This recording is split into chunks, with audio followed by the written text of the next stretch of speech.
کیا ایک قوم اپنی سرکشی میں اتنی آگے بڑھ سکتی ہے کہ ایک پوری بستی مٹا دی جائے؟ یہ ہے ایک ایسا واقعہ جو آج بھی انسان کے دل کو جھنجھوڑ دیتا ہے۔ قوم لوط ایک خوشحال شہر میں رہتی تھی، مگر اخلاقی طور پر وہ مکمل طور پر تباہ ہو چکی تھی۔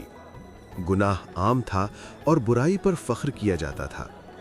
اللہ نے حضرت لوط کو نبی بنا کر بھیجا۔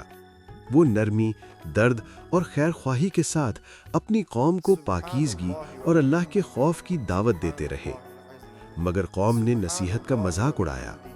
انہوں نے کہا، اگر تم سچے ہو تو ہم پر عذاب لے آؤ۔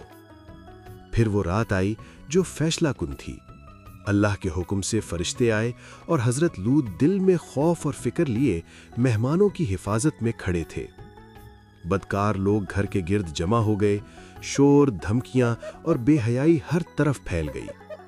یہ حق اور باطل کے درمیان آخری لمحہ تھا۔ تب فرشتوں نے حکم دیا، ایمان والوں کو لے کر شہر چھوڑ دو اور پیچھے مڑ کر مت دیکھنا۔ پھر آسمان بدل گیا، زمین کانپ اٹھی۔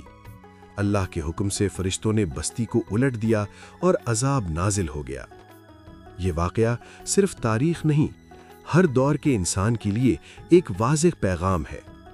گناہ پر اصرار اور حق کا انکار آخر کار تباہی کی طرف لے جاتا ہے۔